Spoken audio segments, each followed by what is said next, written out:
karbon dioksida. Yang ketiga, tahap mengeluarkan atau ekspirasi. Yang pertama, tahap penghirupan.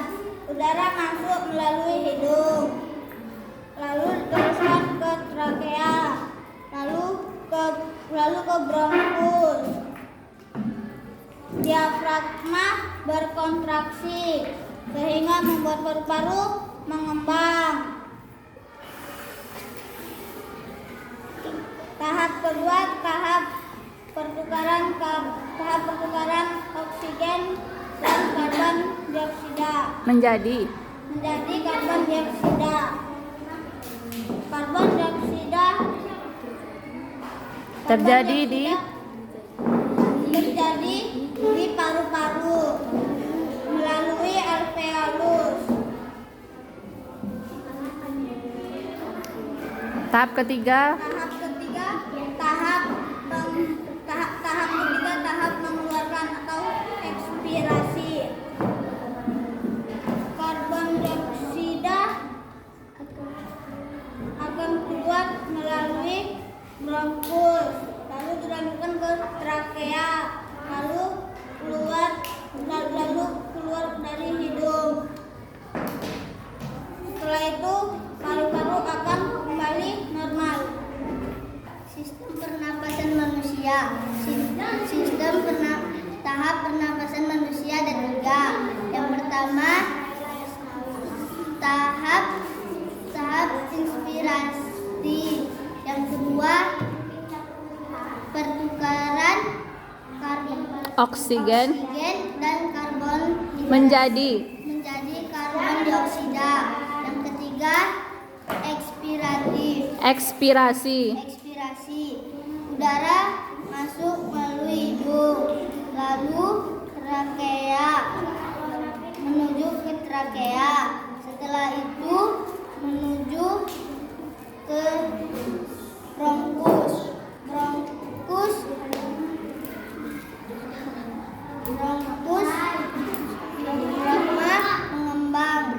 Diafragma mengembang. diafragma berkontraksi, Lalu lalu paru-paru paru-paru mengembang. Tahap kedua, bronkus. oksigen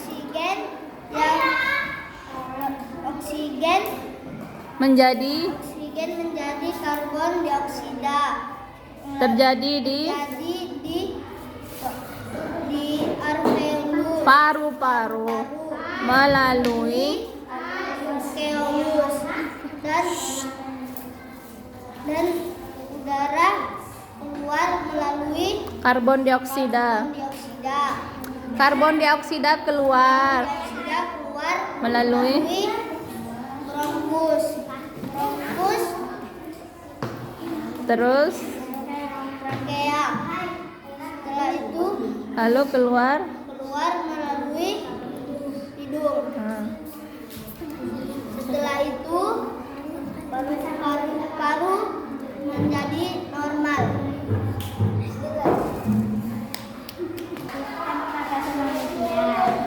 Tahap pernapasan manusia ada 3.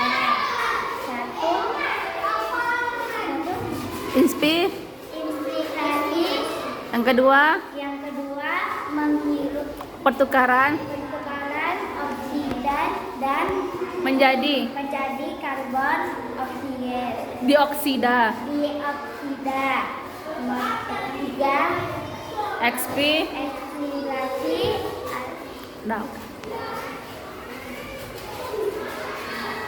Yang pertama, udara masuk melalui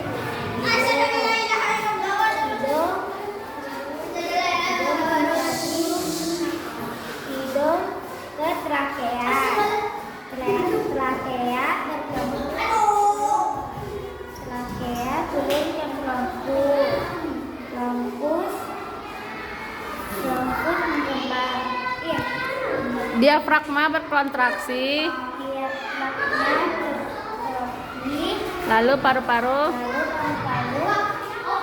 berkembang. Yang kedua,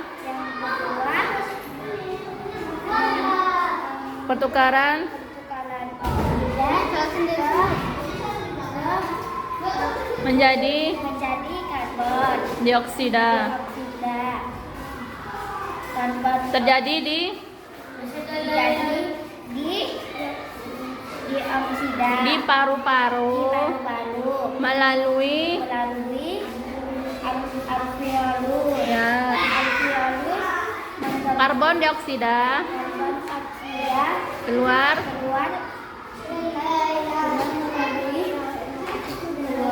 keluar melalui krania. Krania melalui terus keluar melalui hidung. lalu Lalu hidung paru-paru